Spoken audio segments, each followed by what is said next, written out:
Neon is here and she is top tier. And with the new patch coming out, it is about time that we updated our tier list. We have a brand new episode, a new agent, and a supercharged Ares come and go, so we have a lot to talk about today. To start out this list strong, we have Yoru in the D tier.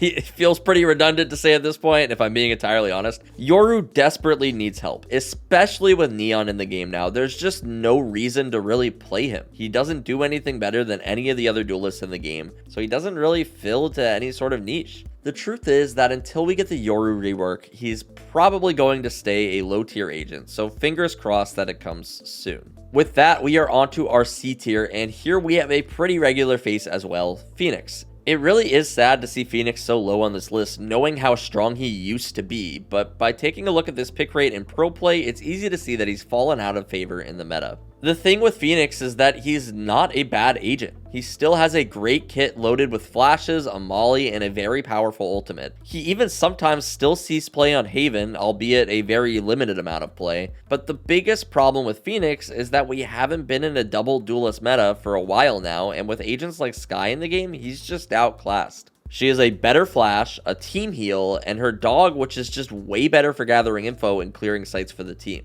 Maybe one day we'll get back into the meta where Phoenix is played again, but for now, he sits in our C tier. Now, the next agent in our C tier is Brimstone, and although you may all be saying that it isn't really a surprise to see him here, we almost put Brimstone in the B tier this time. Although Brim hasn't gotten any buffs, he still has seen a little bit of play here and there over the last month. He was even played at Champions in the Grand Finals by Gambit on Fracture. The thing with Brimstone is that there are a few maps where he is actually playable at a competitive level. Maps like Bind and even Fracture are great maps for him. Fracture is the newest map, and what makes Brimmy so good on this map is that he can place down all three of his smokes at the same time.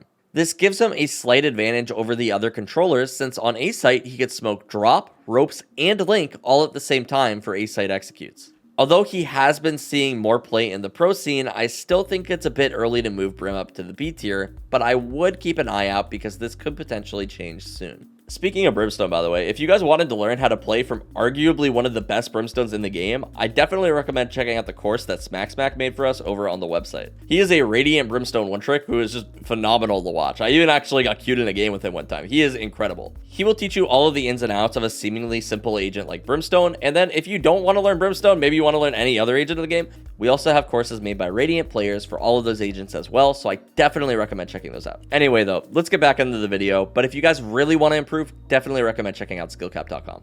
Now moving on, for the first agent in our B tier, we have Cypher. All of the Sentinels are pretty even in power level and see a good amount of play. They're all pretty much map dependent and get varied amounts of play depending on the team. That being said, Cypher does have a slightly lower pick rate than the other Sentinels, which is why he's landed himself in a spot like the B tier this patch. But again, depending on who you ask, Cypher could also be justified as an A tier pick. He's still one of the best agents for defaults because his trips don't have a max range like Killjoy's utility. And out of all of the Sentinels in the game, he's the best at gathering intel on the enemy's positions with his camera and his ultimate. And then he's also playable on almost every single map in the game, and a very solid B tier agent. Moving on though, the next agent in our B tier is Reyna. In solo queue, Reyna is still very powerful, and although she has a bit more competition with Neon now being released, she still sees a good amount of play. In the pro scene, she is a staple pick on Icebox where her pick rate is almost 60%, and the only reason that Reyna isn't higher on this list is because she relies on the player using her to have really good aim. Not only does her aim need to be good, but it needs to be better than the average player in the lobby since most of her abilities are locked until you get a kill or assist. So players with really good aim will find her to be really powerful, but if your aim isn't at that level it needs to be, you'll find her being just a little bit underwhelming when you pick her. And in higher levels of play where the average player's mechanics are a lot closer, Reyna isn't that strong of an agent. That being said, feeding a Reyna a kill is still a bad idea since she could start to take control of a game if you lit her, and for that, she also earns a spot on our B tier. The third agent on our B tier this patch is Breach. Breach has always been a solid agent with really strong flashes and a really powerful crowd control ability. The biggest problem with Breach is that he lacks any info gathering tools in his kit, so on a lot of maps, Sova and Skye are just better options as initiators. But that being said, Breach does have his maps, notably maps where Sova is not as strong like Split and especially Fracture. Fracture is just really good for Breach because his E gets so much value because of how narrow the hallways are.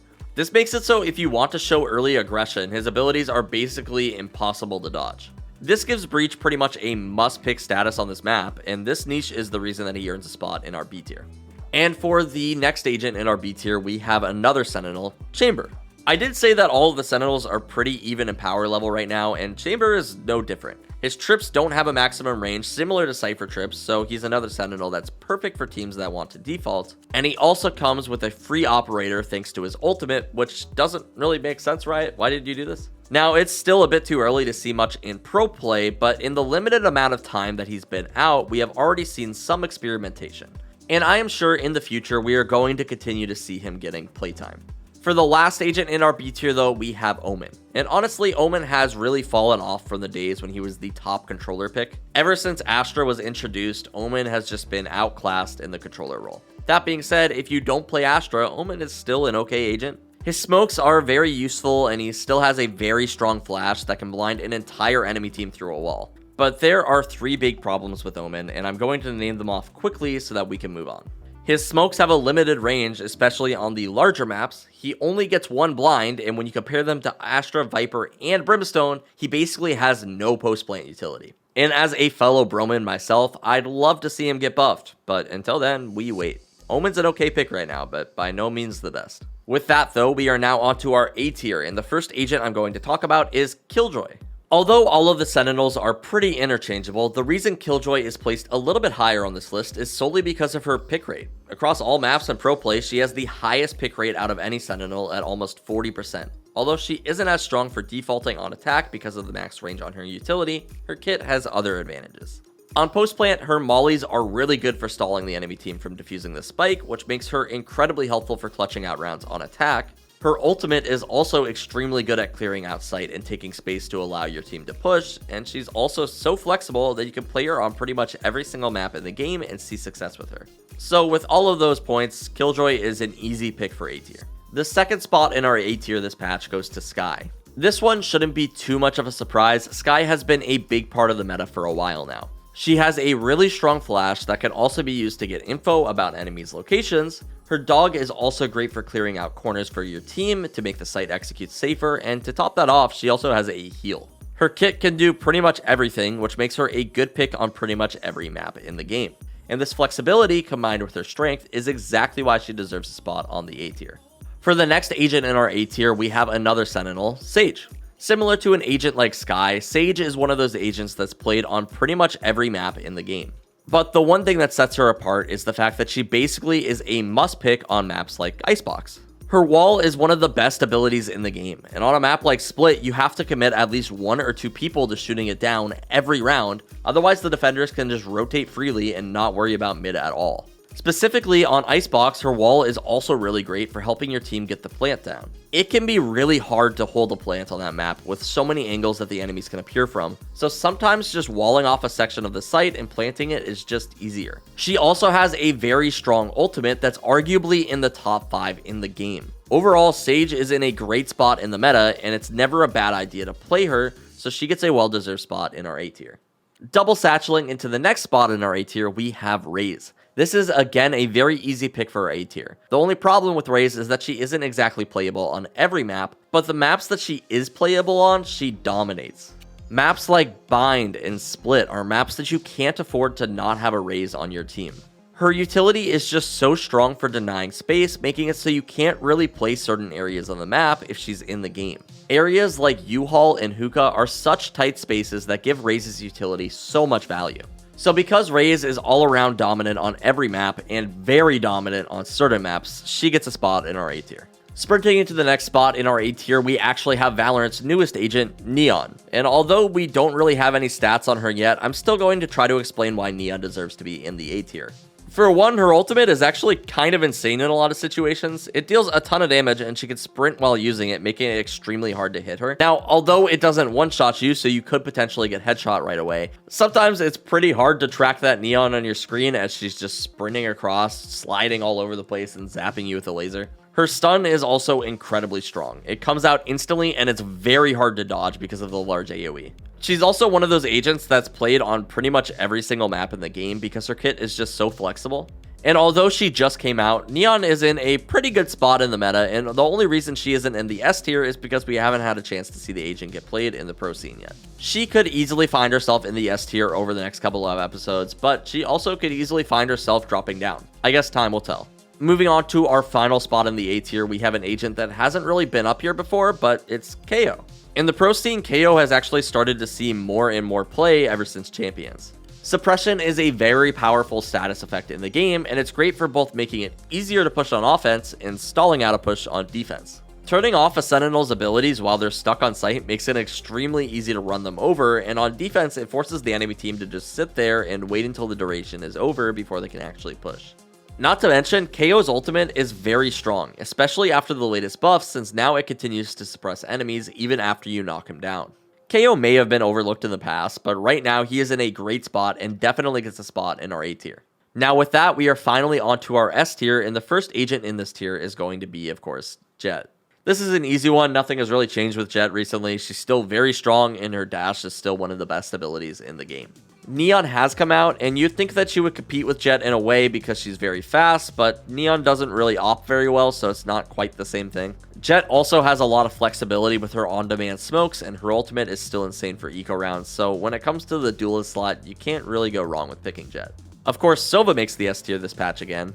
In a game where information is so important, there really is no better agent for the job than Sova. His Owl Drone and Recon Bolt pretty much have no replacement in the game, and his ultimate is also one of the most deadly ults in the game. His kit is also flexible enough to be played on most maps in the game, besides Split and Fracture, so if you're a Sova main, you can just kind of lock him everywhere. With such an important job in the game, you can't really afford to not have a Sova in your comp, or else you'll be at a big disadvantage. So for that, Sova earns himself a very comfortable spot in our S tier.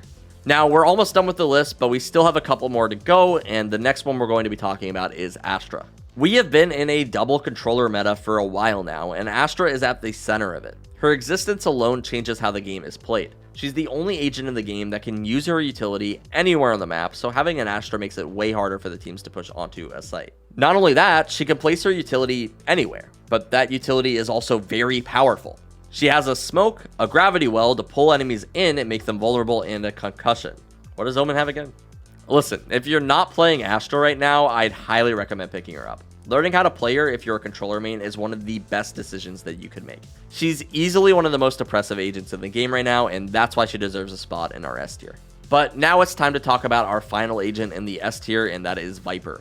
I did say we're in a double controller meta, and you can't have a double controller meta without two controllers.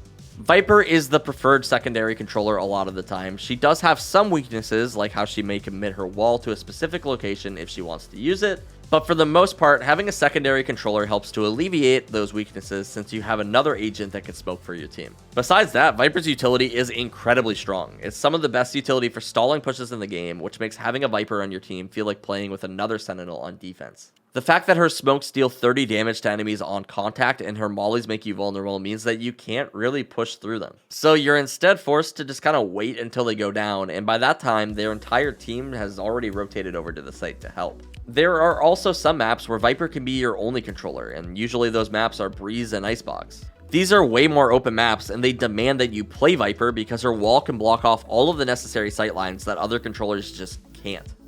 No matter how you slice it, Viper is a top tier pick right now and a defining agent in the current meta, earning her a spot in our S tier. Now, before we go, I just wanted to quickly remind you that if you wanted to learn how to play any of these agents at the top level, I highly recommend checking out the courses that we have available on the website. As I mentioned earlier, these are all made by Radiant One Tricks, who are going to teach you how to play these agents to the best of their abilities. This is also all backed by our rank improvement guarantee, so if you don't find what you're looking for, then it is literally no risk. Whether you main an agent in the S tier all the way down to the D tier, there are guides for whoever you are looking to play that will hopefully teach you something new. All that and more is available at SkillCapped.com, link in the description below. But that concludes our patch tier list. Let us know in the comments whether or not you disagree with any of the picks on the list. And also, if you made it all the way to the end, be sure to like this video. It really does help us out. Besides that, that's all we have for the video. My name's King, and we here at SkillCapped want to thank you all for watching. We'll catch you in the next one.